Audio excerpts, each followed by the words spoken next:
பெயர் எப்படி கொடுத்துருப்பாங்க, நம்முடைய கவிஞர் லட்சுமிபதிக்கு விருது கொடுத்துருப்பாங்கன்னு சொல்லிட்டு இப்போ தெரியும் உங்களுக்கு. நெல்லைக்கு தமிழ்கடல் நெல்லை கண்ணன் என்றால் நம்முடைய மண்ணின் மைந்தன் கவிஞர் லட்சுமிபதி தான் நம் வேலூருடைய தமிழ்கடல். மழையென பிறந்தால் தமிழ் அப்படியே விரிந்து பறந்து பாலாறு முன்பு ஓடியது போல், இப்போ ஓடலை, முன்பு ஓடியது போல் விடும். ஒரு நல்ல அரசு அலுவலராக மட்டுமல்லாமல் தான் பணியாற்றிய காலத்திலும் பணிக்கு பிறகும் தமிழ்ச்செம்மல் விருது வாங்கின பிறகுதான் அவர் PhD படிக்கிறார். ஞாபகம் வச்சுங்க, இந்த தமிழை ஆய்ந்து படிக்க வேண்டும் அப்படின்ற அந்த பேர் ஆவல் இல்லையா, அவர் சொல்லிக்கிட்டாரு நான் இன்னும் உயரன்னு. எப்படி நம் முன்னால் தமிழால் உயர்ந்து நிற்கின்றார் இந்த உலகத்தில் என்பதை நம்முடைய கவிஞர் லட்சுமிபதி முனைவர் அவர்கள் இன்றைக்கு ஆன்றோர் சொல் அமிர்தம் என்கின்ற இந்த வார்த்தை ஒரு 15 நிமிடம் தான் எடுக்கணும் அந்த தலைப்பு தேடுறது. இல்லை வழக்கம் போல ஆன்மீகம் எல்லாம் நீங்க பண்ணுவீங்க. ஏன்னா வாரியார் சுவாமிகள் இல்லை என்றால் தமிழ் என்பது எப்படி ஆன்மீகமாக மாறி இருக்கு அப்படின்னு சொல்லி எவருக்கும் தெரியாது.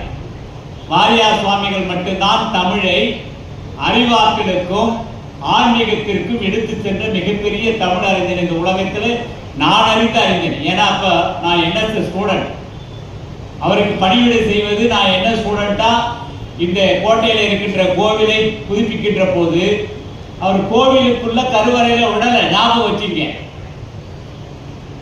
கோவில் கருவறைக்குள் விடல.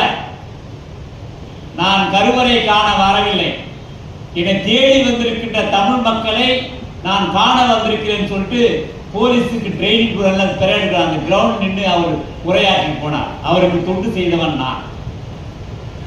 அப்படிப்பட்ட வாரியார் சுவாமிகள் தமிழ் அறிஞனுடைய சீடனாக வளர்ந்த நம்முடைய கவிஞர் லட்சுமிபதி அவர்கள் எதிரிலே அமர்ந்திருக்கின்றவர்கள் 30 பேரா 40 பேரா 50 பேரா இல்லை.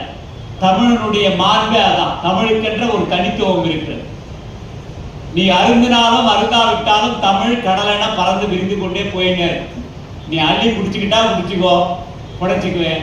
இல்லை என்றால் காலத்திற்கும் இந்த தமிழ் கடல் பறந்திருக்கும். கடல் அலை யார் சொன்னால் நிற்கும், யார் சொன்னாலும் அலையும். அதனுடைய வேலை கடல் அலைந்து கொண்டே இருக்கும். அப்படி இன்றைக்கு எனக்குரிய நீங்க ஆச்சரியப்படுவீங்க. ஒரு 2 வருடத்திற்கு முன்னால் அவர் தினசரி நான் யூடியூப்ல ஏதாச்சும் ஒரு செய்தியை வீடியோவாக பதிவு செய்ய வேண்டும் என்று அழைத்து கொண்டிருந்தார். நான் பணியிலிருந்து ஓய்வு பெற்றிருந்த காலம்.